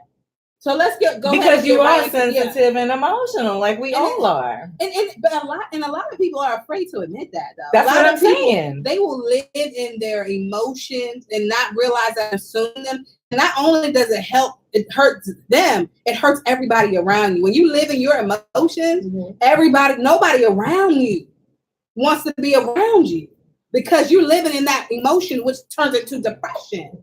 And who wants to be around that? You know what I'm saying? But let's get into the relationship. Well, before we do, you have anything else you want to say? Talk about your book, do your Instagram, and then we're going, because I know she's about to go with this conversation. I'm not going nowhere. So I just need to make sure you get all your information out. Only Eb Deceleb will turn to, I guess, say, you got anything else you want to say? Okay, cuz. It's good. I'm good. So, okay. So again, the book is in my safe space. Yes. It's available on Amazon. It's also available through me. Direct buys, I sign it and put a little message in there for you. If you buy on Instagram, it's $15. If you buy from me, I was like, celebration. I took $5 off, so it's $10 directly from me. I'm also preparing for my next book. I can't tell you the title because you might try to rush and go do something. And Mary, you might want to delete that comment. Delete that comment, Mary. So that was coming up next. If you want to connect with me on social media, what she say? She said she's branding that and don't steal it. Good job. They call you that because she's saying that people call you, sensitive and emotional because they can't understand, so they just use the label crazy to diminish your feelings or to not take accountability for their part. Absolutely, they project what they feel onto you. And what part did you play in my crazy? I always say people wait for you to blow up to call you ABW, the angry black woman, but they never talk about what the precursor was. How did you push me to being in my ABW stage? You know what I mean? But that's hard to kind of, when you're already going off, it's kind of hard to, you can't backtrack and be like, wow, man, what? Crazy. You got to be not crazy when you're saying these things. But okay, so we did kind of, we are trying to get better about our hour, number one. Number two, again, I told y'all at the beginning of this show. It was too deep, It gets deep, and I told y'all at the beginning of the show. Have you back, Dr. I would love to. Absolutely. You gonna charge us in this? No, y'all cute. Remember? Okay. Well, hey, GemDTwin, let's every week have her back. She gonna be like, see, that's black people. Too much. She gonna be practicing that conversation. Like, listen. Y'all cute, but y'all not that cute. Exactly. When I said that you were cute, that is not. She's like, when I said you were cute, when I feel like you're taking advantage, okay, of my empathetic approach to What's your broke? She gonna practice it. Well, just be nice when you say it because I'm sensitive. But so do you want to go ahead and ask your question? Now we'll go ahead and skip all. Well, we talked about the Suga Honey Iced TEA. Well, the Suga Honey Iced TEA, we just said if you ain't getting vote, they get the Shits Award. Yeah, you get the Shits Award if you did not vote. Okay, sorry, you are awarded that. I did put a little picture of Rihanna up on the SipsTea the Show page. I thought that was funny, but I'm actually with the shit. Yeah, because apparently Rihanna actually sent her lawyers. Her lawyers sent Donald Trump paperwork, cease and desist to stop playing my music at your damn rallies because I'm not with the shit. So shout out to you, Riri, for that. Okay, I think that'll cover our Shits Award and our tea time. You know what I'm saying? Because we really are covering some things that are way more important than some of the things. You know, the tea today was mental health and some things like that, and we really need to pick Dr. Vivid's brain about a couple things. So when we do Affinity, that is a segment of the show when we talk about relationships in general, not just love and love relationships, but relationships with friends, relationships in general, and with people. But the question was, do you feel like, and this is why I wasn't going to bring it up in Affinity. I just wanted to know, and this kind of is a yes or no answer, whether or not you felt like having a PhD and having emotional insight and intelligence does it make your relationship a little more difficult? Because if you are now this is an if you are dealing with someone that is not necessarily from that same background or on that same plane, because now you have to start over with the teaching. You have to hey babe, we're gonna communicate with I feel statements. We're gonna do this. Okay, I need you to tell me how you went from 0 to 100. We need to kind of but you're coming from a place where we can talk and we can discuss this and we can, act like. So do you find it hard being a psychologist? How does that affect the relationship that you're having with people that don't have that emotional intelligence? It can be difficult, for instance. And the way he communicated in terms of his emotions and expression was very low. Yeah. And the issue was, you are so expressive and you can vocalize these things, and I don't know how to, and I wasn't taught how to, so I really don't think the time is for you to teach. It's not time for you to teach me, and that's just not compatible with and there are other things, but it's not compatible with how I love and how I communicate. Sometimes I turn that switch off because sometimes it can get a little bit too much. I'm like, let me not overanalyze this right now. Right. Okay, so surface. Let's keep it there. I have a question because you just said something. When you said teach, right? Can you teach someone how to be in tune with their emotional self? You definitely can. And it's in the way and for intimate relationships, it's in the way you love. But the person that I'm connected with now, we just say, you want to love the right way. So in my emotional intelligence and my expression, I do things that show and demonstrate how important that person is. I do things that show how much I value them. And it's not just, we just sex or just showing up this way. There are things that tap into that communicative level. Like, I'm going to make you a meal without you asking for it. You've been at the gym for a long time. Let me give you a hot stone massage. Let me do this. Let me ask you about your day and just honestly sit there and let you listen and then process it. And then I would go, okay, so it sounds like, that's when I turn my switch back on. But then that's, yeah. But I'm teaching them that it's okay. I'm showing him that it's a safe place. And I'm showing him that when he gives a response, it's not going to be poo-pooed. It's not going to be cut down. And once you start giving that, whoever your love language is, you see that people start learning that it's okay and it's safe. So they start giving you a little bit more, whether it be through your love language or whether it be through them developing their own. So you can definitely teach someone and show someone. Now, it's a difference between teaching someone and showing someone and trying to force someone to communicate the same way you communicate. You can't do that. It's always going to be problematic. You have to learn how to compromise and how to make that love and that expression flow. Because when you force someone to emote the way you emote, you're taking away their genuine ability, and you're putting a forced situation. And when you do things by force, it's not pretty. Yeah. So how long do you allow someone, since we're in the relationship part of the show, how long do you allow someone to, if you're experiencing this emotional neglect, and how long do you allow, you're doing the things that you said, you're doing the dinners, and you've been out all day, or how's your day, and all these great things. How long do you allow someone, or you don't want to force it, but at the same time, how long do you think? It's a good question. And it's not, I like to say allow, because we get what we allow. But in that same time, when you're doing those teachable moments, you're also expressing, you're having conversations about what you need from yourself, or what you need and what they need. You're having that conversation. A lot of people get mad because they're not getting something, but have you ever had a conversation about what you need? This is what I need. This is what I need from you, or this is what I like from you. This is how you make me feel, but I would feel better if. Yeah. So if you're in a situation where you've explained these things, and you've worked to do these things, and you've had these conversations, and you're doing this work, you're not going to wait. You're not going to keep allowing something. It's not that they can't. They just may not be able to in that moment. And that's okay. But in that moment, that person is not for you.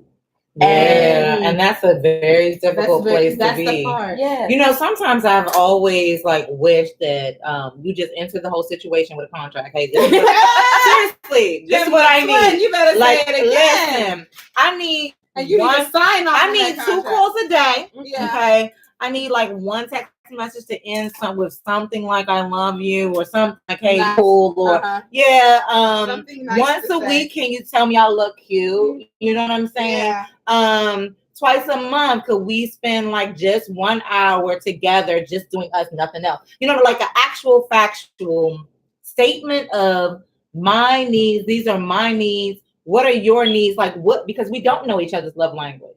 What translates to you as love? You know what I'm saying? Because you could do and get to do, and I'm gonna do this, and I'm gonna do that, and I'm gonna do this, and I'm gonna do that. And you could do yourself until you're blue in the face. But until you know that person's love language, or what it is that translates to love for them, you're running in circles, and they're like, but you don't do nothing. You know what I'm saying? Have you ever, I don't know if you've ever been in a relationship with somebody who's like, well, they don't get it. And you chasing your tail thinking, I call them every day. I text them 3 times a day. I do this, I do that. And they still don't feel the love that you're trying to. And that's because those things that you're actually doing don't translate to love for that person. You know what I'm saying? It's possible that, their love language be, hey, just leave me alone for a little while. I need an hour or 1 day to myself where I don't have to engage with you. Actually giving me that safe space to be quiet and be by myself might actually be what I need out of love, not what you need out of love. And if we can't come to an agreement to say, okay, you're going to give me my quiet, and then, okay, I'm going to give you your quiet, okay, on Thursday, but Monday, Tuesday, Wednesday, and Friday, I'm going to need you to engage in them text messages per usual, like I asked you to. You know what I'm saying? I just wish that we could get to the point where we actually have that much, because I think it takes the guesswork out, but that much communication to say, hey, this is what I would like. This, let's take it point by point. So, you okay, so how big are your text messages? You like text messages? You like phone calls? Okay. Is it a specific time of day? What time do you wake up? What time do you go to sleep? Let's just talk about it in the dollars and cents, in the actual factual, because so often I think we deal so much in emotions and in our own emotions, and we're so busy feeling, but I can't feel what you feel. I can't feel what's inside your body. I feel what's inside my body. My body tells me I need to talk to you all the motherfucking time. Okay? Your body might say, listen, It's too much. It's too much. Yeah, so how do we come to a happy medium if we don't actually have that conversation? So, but while you're here and we're talking about mental health, I think it's kind of one question that I think comes up or came up for me in the past. And I was at a forum that was talking about depression and things like that. But do you feel like it's possible for 2 people with mental health issues to have a successful relationship? Absolutely. Now, what and the reason I say I would agree with that is only because I feel like we all have mental health issues. Period. You know, I think we're coming out the gate with mental health issues to some varying degree. But how do they make that relationship successful? It's all about acknowledging, for the lack of better words, acknowledging your shit. And also it's about being truthful. And I like the fact that you said mental health issues, because mental health issue can be, I'm stressed out because of my job. Mental health issues, I'm transitioning to whatever this is, or it can be I have diagnosis. But one of the things it's important about is that honesty about it, and how well your self-care is, how good your self-care is. Because if you're taking care of yourself and the other person is taking care of themselves, you put yourself in a position where y'all can take care of each other.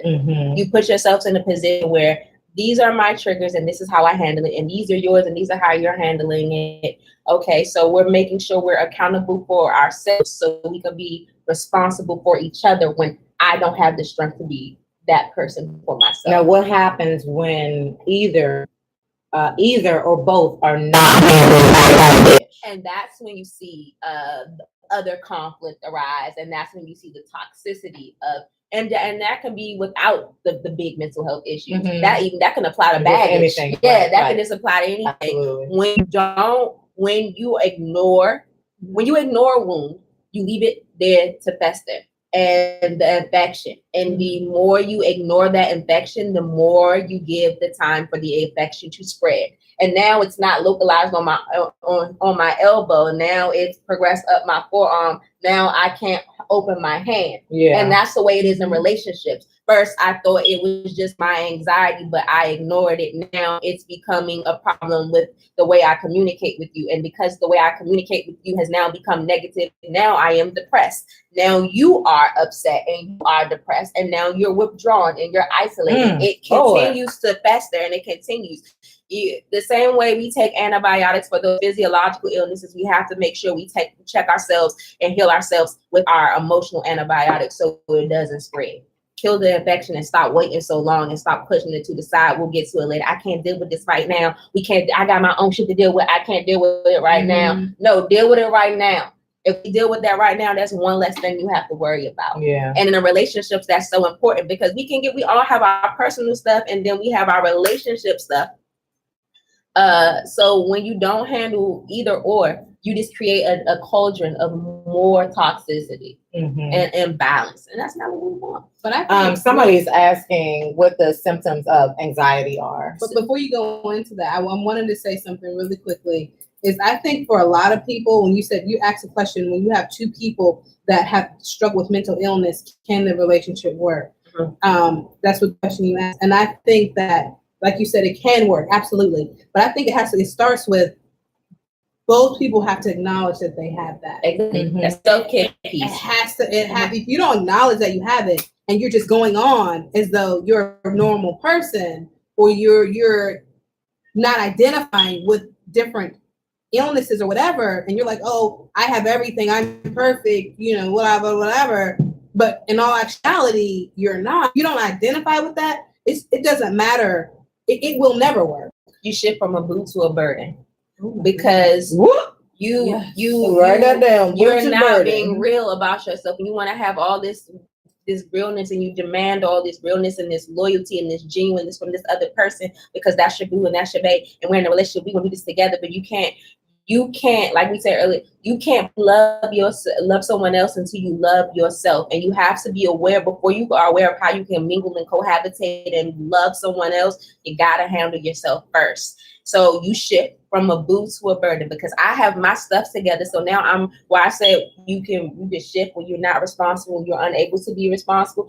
Now I gotta do that all the time. I was prepared to do that in your times of crisis, but now it's all the time. And it's not about being financially. No, this is completely emotional. This is emotional burden can actually cause you physical burden, financial burden, emotion, extra. Yeah. All doesn't matter how rich you are. It doesn't matter. Like billionaires kill themselves every day. Yeah, absolutely. Because it all bleeds. It all bleeds. Shout out to Mary giving us a rundown for the anxiety and the symptoms. Okay. Yes.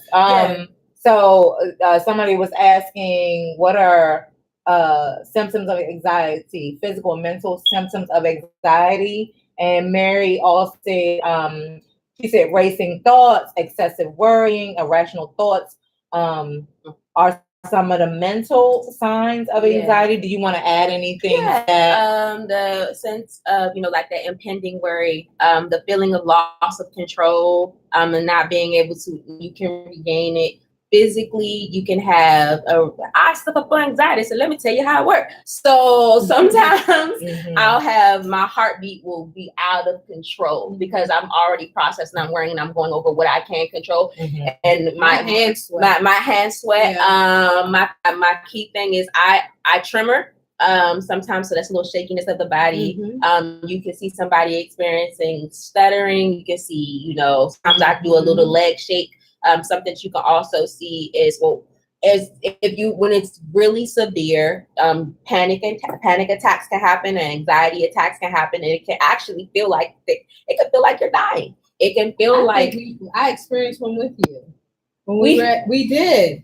Yeah, we experienced one together yes, I remember that. Yeah, so I have a physiological illness, and when my symptoms peak with that one, I have fibromyalgia and everything, and I have another neurological illness, and my anxiety, because I can't control what my body is doing, instant anxiety attack.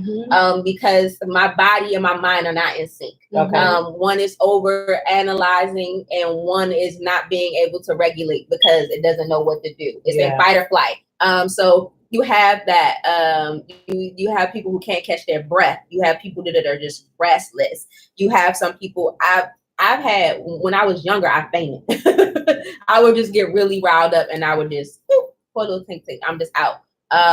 But you also can have people who dwell, and you dwell on those things that you cannot control. And sometimes sometimes you can pinpoint what is making you anxious, and sometimes you just don't know. It just creeps up on you. Do you think that actually trying to pinpoint what is making you anxious in that dwelling stage, do you think actually trying to take, maybe that point, refocusing or something like that, helps you try to actually claim some control over? And she's asking, does your anxiety control your dreams or manifest, I guess, in dreams? It definitely can.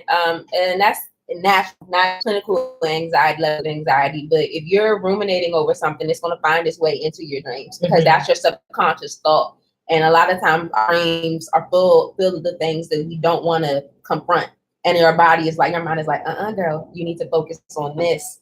Or you haven't handled this, so it can affect your dreams. It can keep you up at night. You can be insomnia. And some people have that issue. I know when I'm having a really bad anxiety attack, one of the things I have to do is do things to set me up so I can sleep. With my teas, with my meditating, with my oil, I have to do things to set me up so I can sleep and get my mind to kind of shut off. That you can find different ways. You have to try them, right? You have to try them. One of the things I did on my live a couple of months ago was I went down the list of things I do. I always have a visual reminder. One of my visual reminders is a picture of my daughter. And I focus on it, and I think of all the great love that I have about her, because that shifts my thoughts from the negative thoughts. I always have something on me that I can feel or tangible that I touch. Whether it be representative of a mantra or just tactile, because when you change your tactile, your touch, your sensory situation, it allows your body to get another cue that you have to pay attention to that's not harmful, and that can help with your heart rate. That can help, getting your body to say calm down. I also have asthma, and sometimes asthma attacks and anxiety attacks can feel like the same thing. So when I feel like it's going, I treat it like an asthma attack, and I immediately cut on the warmest shower that I can and sit there and practice breathing. And I say things to myself, like you're all right, like you're okay. Or I'll start saying dates. So there are tattoos of the birthdays of all the people in my life that have really been impactful. So I might go to the room and I'll go 429, 520, 528, and I'm saying those things, and I'm getting the visualization of that person's picture, the face in my head, and it's starting to I have to have good memories, and that good energy will help me shift. But sometimes I also not now. I'm not on any medications right now as I'm handling some of this. But I was prescribed a Xanax from my doctor when it got really bad, it affected the way I ate. So there's nothing wrong with taking medications as well if you need it. But also go to therapy if you're taking medications, because a lot of us pop a pill and we feel, oh, all the symptoms are going to go away. There are other symptoms that are not going to be touched by that pill that you need to address. I got to promote both. That's what I do. Absolutely. I actually going to ask you about that. What was your take on medication versus, homeopathic situation? I can tell y'all what, and this ain't no good thing. This ain't no good thing. And I'm not claiming it to be. And I don't drink lean or nothing like that. However, if I can't sleep, which is when I'm having my anxiety attacks and my cough, sir. And she knows me well. That's her scissor. It sure is. I take me some NyQuil. And it's terrible to say that. My anxiety flares up and I don't want to think no more. Like right now, my job is causing me stress and I'm going through the stuttering and the sweating what I do is I actually just sit there and look at you. I look like, okay. I don't move or nothing. I just sit there. But at night, when I know, I'm like, you know what? I ain't gonna be able to sleep tonight. And that has unfortunately been these last few nights. I've had to, that's my thing. I ain't gonna lie. It's bad. Don't do it. Disclaimer right now from Dr. Vivid. When you take NyQuil like that on a regular basis, so you're building up a tolerance to it. So when you're really sick, it's not going to be as effective. So unfortunate because it probably ain't going to be effective. Because you're now used to it. That's her thing. But I can understand that. So many other things that you can be doing. So also, can you speak on the fact that I don't think physical or what is so. One of our viewers here on YouTube is actually saying that a person shared a dream with her that their teeth fell out, and she was told it had something to do with her anxiety. Have you ever heard anything like that? Yes, and guess what? Dr. Vivid loves dream interpretations. So yes, this is true. When you have dreams related to when your teeth, that's the first thing that you see when you are introducing yourself to someone and you speak when you talk. So that's a very self-conscious thing. So the loss of that shows that there's some level of anxiety. It can be related to interpersonal interactions or some decision you have to make. Dreams where I don't know if I've had a dream before, like when you're around a bunch of people and then instantly you're naked. Those type of dreams, because they're talking, that's anxiety due to vulnerability. But if they gave me specifics about the dream, I will be able to help them interpret it. But definitely I've heard of the teeth falling out. I've heard of being naked, falling. That impinge where you just somewhere and you fall off of something in the fear fall, that can be due to anxiety. There's a lot of different archetypes and a lot of different scenarios and symbols that are related to anxiety with dreams. And also you can just be straight anxious in your dream. You can have a dream where everything is making you on edge, or I love dreams when you're trying to do something. I know when I'm really anxious and I'm really upset about it. I have remembered I'm about to fight somebody and every punch I throw never lands. And I'm like, God damn it. You like, wait a minute, I can fight. I can do this. And Mary said it can be, what is it? Projected in your dreams because it affects your subconscious. Yeah, that's what I was saying earlier. And that's the place where all your inner thoughts, your inner fears, and all those really, really serious vulnerabilities are. That's your subconscious, and that's why dreams are so powerful, because they help us work out a lot of those things. Why do you think you can never remember when we wake up, though? You can't remember your dreams? Yeah, I don't remember. Some of the ones that are traumatic like that, like I always, every couple years, or I don't know if it's situational or whatever it is that's going on in my life, I would have a recurring dream that everybody around me was turned into vampires. And they kept trying to get me, and it's like me and one other person, and I'm just like trying not to be a freak vampire. And so I'm just like trying not to be a vampire. Trying not to be yes, please, girl, because I really felt like that must have been everybody is after me, like they're trying to get me, but that's I'm gonna talk to you. Okay. And I have one. Oh, she gonna give me a talking to. I know it. And look, hashtag like Mary say I'm crazy. I need HEL. Look, when it comes to her t-shirts, we getting them t-shirts. Oh, we getting them. With Mary. Hashtag. Can you make mine say hashtag? Please no. Hashtag I am crazy. I am this. Something like that. But I do have one other question. So, and then because I know we're definitely getting long-winded here, but in a good way, because she. Yeah, I just don't want the stuff to cut off. Yeah, but no, we definitely get it because it's about to cut off on us. Right. No, I mean we definitely got to have Dr. Vivian back because there's so much stuff that the world wants to know. I want to know. And this could be just a good way to end it or whatever. Yeah, check in if y'all think we should just invite Dr. Vivian back like once a month, once every 2 months or something. We get her quarterly. I was about to say yes, because I think it's really important to donate it to the public. Yes, this we will. You guys, please this sponsor can be your sponsorship. the show. My God, because we need it. And if you want to sponsor us with your time, like this is awesome. Definitely some Dr. Vivid.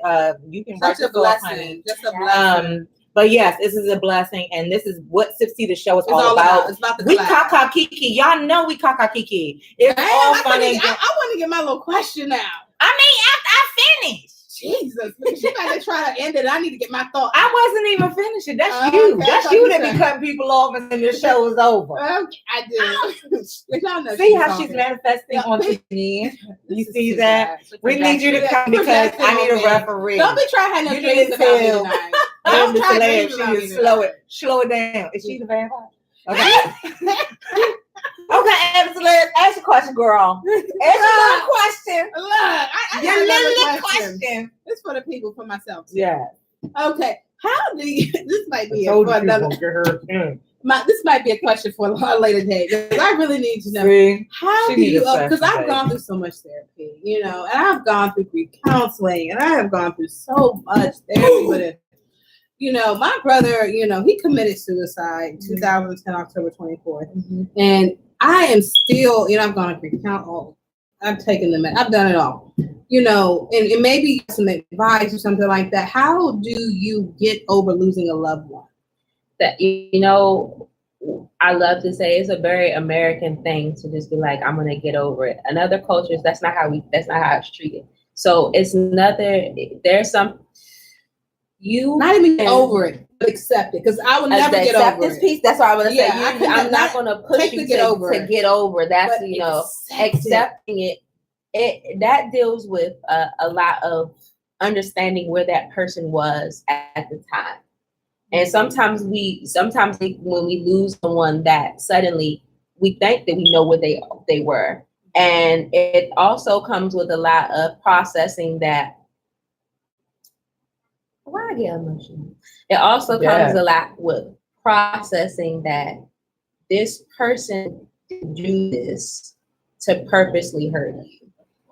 This person did this because they felt. You have to put up in a position where you think about the darkest point you've ever been in your life, and you felt like there's nothing here that can help, and how that felt for you and how hard it was for you to get yourself out of that.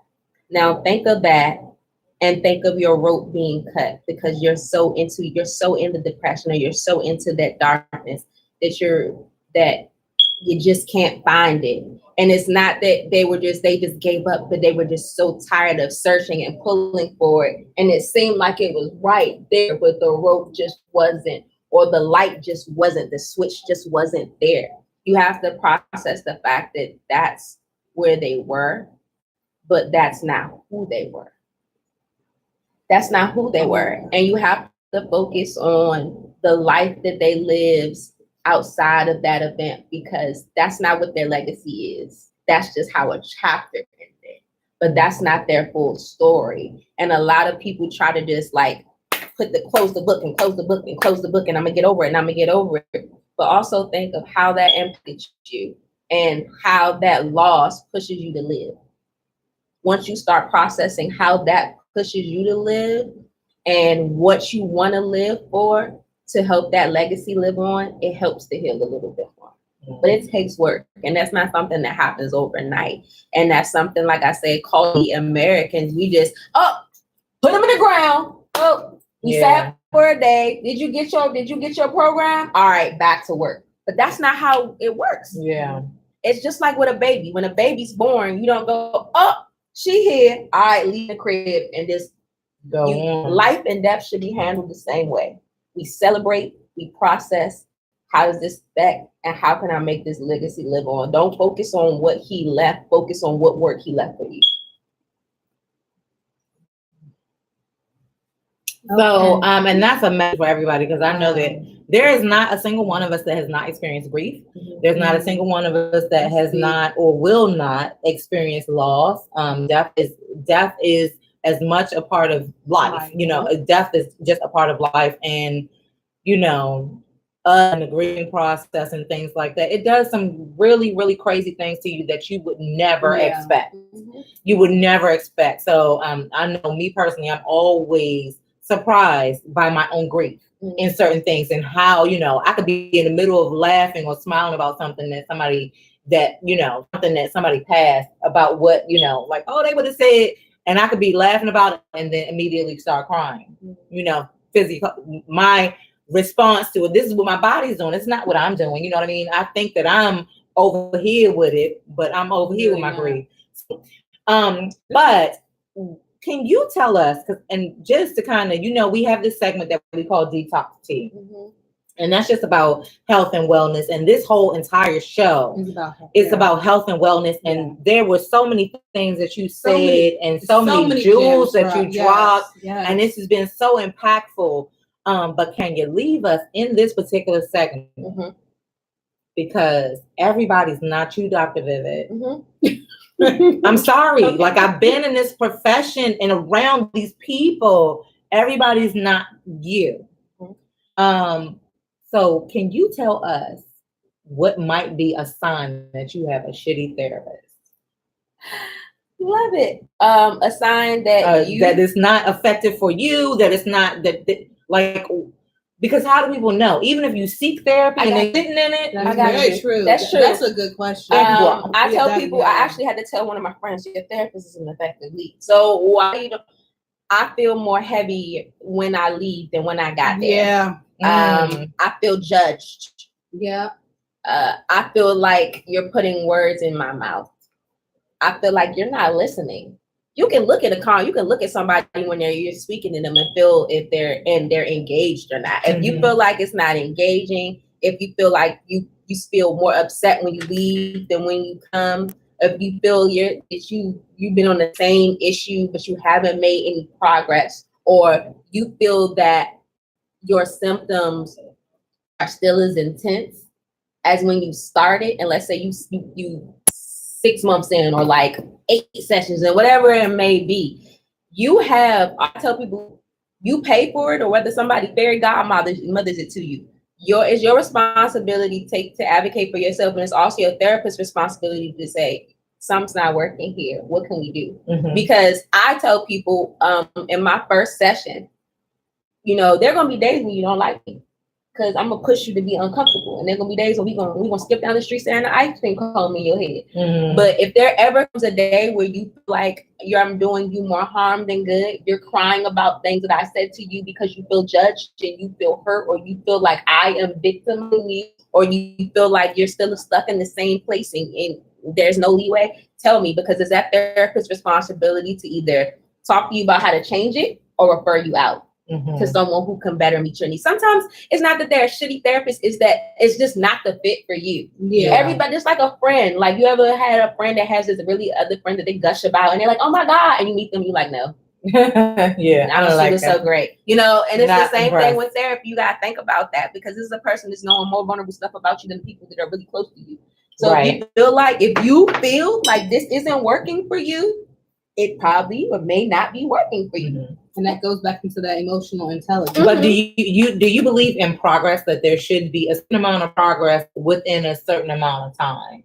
Or should there be, I don't think with like, therapy, do you think, even with that uncomfortable, do you think it is your job, not necessarily your job, but do you feel like it's being effective if somebody that you're speaking with is never brought to a vulnerable place or an emotional place where they need to do some work, or you know what I mean? Where it's not necessarily so super comfortable, because I can come and talk to my therapist and I can tell you everything that's going on in my life, but I'm not necessarily uncomfortable. Does that mean that we haven't gone over some things that are important, or sometimes it can mean that, or it can also mean that somebody is still faking the funk and putting up, they have a really big wall up. I have clients that will come in and just start talking about stuff, and I'm like, this has nothing to do with what you're trying to process. You're bullshitting yourself. You don't want to talk about it because it's too much for you. But you can feel it. I'm putting numeric time on what progress looks like, but something that I have adopted since internship times is I do progress monitoring tools.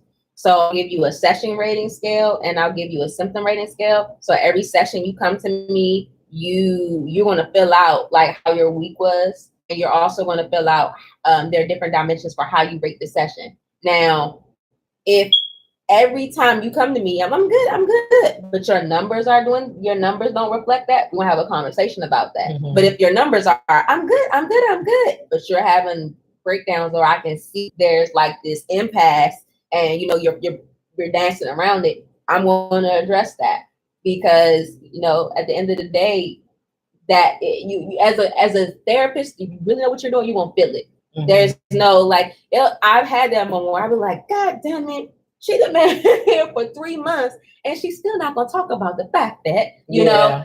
And you have to know that this gotta be. I know, because I heard you in the phone in the lobby talking about how he ain't shit. So let's talk about why you won't say his name. I had that happen. I was like, say his name. Who? The person you was just busting out there about that you seem like you don't want to bring in the room. But that is, but as I'm not even saying as a seasoned clinician, as a real clinician, you should be able to pick that up. And so you feel like it's, you will pull it out. You don't allow them to. It depends on what it is, honestly. Okay. There are certain things, like for instance, I had a young lady who had a child had passed away literally a week before she came to see me, and she refused to say. I saw the way she was just like, the baby. And one day I said, say her name. And when she said it, there was an instant break. And I said, that's what I need you to do, because it's okay. Like, that's normal. So that was a pull. But there are certain things that, like with certain trauma, you gotta let narrative stuff, you gotta let people tell their story in their own way. But that's, as a clinician, you gotta have those tools to be able to navigate it. Yeah. I'm gonna help you get there, and you're gonna get to the point where you can spit it for yourself. But I'm just gonna ease you into it, because everybody's not ready for that band-aid to be snatched off. And that's not effective. And you can actually draw people away from therapy from doing I was gonna say that's what happened to me when I went to therapy, because that's what I said, I've gone through so many different therapists, and I did find one eventually that I did like, but I threw a lot just to get there, because see, I'm not the type of person, let me tell you what I want to tell you. Don't tell me what you think you know. And that's a huge, when you said, how can you tell a bad therapist from a good therapist? If I sit down and, you don't try to assess, you can assess me, do what you do, but allow me to tell you, allow me to get it out. You don't start. And this is how you feel because of this, and this is how you feel. If you take this, and this can take away that, and if you take this, I didn't come in here for your medication, sir. Yeah, that's something that's a sign too. That's a sign for me. Yeah, they immediately want to put you on medication without really seeing the real problem. Because see, for me, with a lot of things that I've suffered with, just my brother in specific, but with a lot of things I've suffered with dealing with, medication ain't gonna make him come back. So I'm not looking to take your medication. And then what you're not gonna do is tell me how I feel about my brother gone, sir. And so then what I'm gonna do is walk out the door. Yeah, because they've developed a false narrative for you. And I tell people, I can't tell you, it's not my job to tell you how you feel. My job is to listen to how you're feeling and reflect and let you know what I hear. So it's a difference from me telling you how to feel and telling you what I hear. So that's why some people may hear the cliche. What I'm hearing is, but that is true. It's because I can't force that upon you, and I rob you in that therapeutic relationship of that free expression and trust to say and express, this is what's going on. If I'm forcing a label on you, whether it be your emotional state or a diagnosis without giving you the chance to express, I'm doing you a disservice. It's my session now. It's not yours. And some therapists will do that. They will invoke them onto you or put thoughts into your head that you weren't even thinking. I'm like, or try to take something that you said and twist it. And then I'm telling you, I have walked out of about 4 different sessions, because I needed some get me some help or whatever. But I walked out about 4 different because I just was like, nah, I'm good. This is not for me. I'm good. This is not for you. No, I'm not. This is not for me. I know, my sister is a psychologist, so I do have I do talk to her about a lot of things, but I know right from wrong type of situation. You know what I'm saying? We have so much to talk about, because I was going to ask you about family. Sometimes, it's can your family be your therapist? How those kind of things can go on forever. We needed to get into urban trauma. We have got to have Dr. Vivid back on the show. I'll definitely come back. I love you guys. The energy was so awesome. Absolutely. Yes. And remind us, guys, if you guys want to know what urban trauma is, you're Dr. Vivid on Instagram. Yes. So that's Dr. Vivid on Instagram. The book, My Safe Space. Yes. Okay. I will be buying the book tonight, and no, I will not be making copies. You That's right. Do not make a copy. I will not be making copies of nobody's chapter. My 4 lawyers will sue your ass. Okay. Don't ask me for a copy.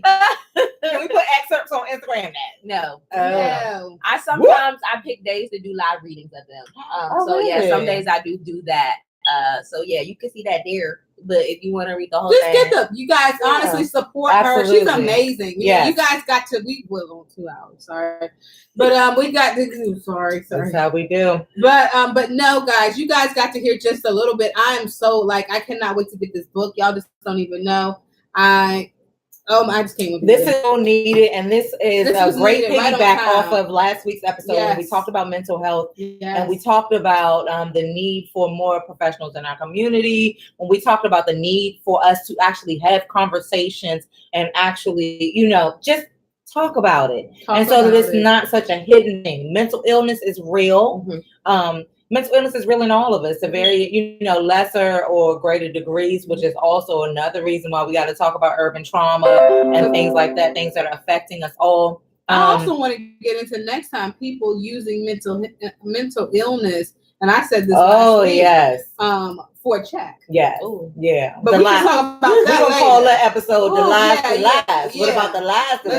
And people taking it for a joke, whereas though when somebody does really have it, it's not validated because people have just used it as a joke.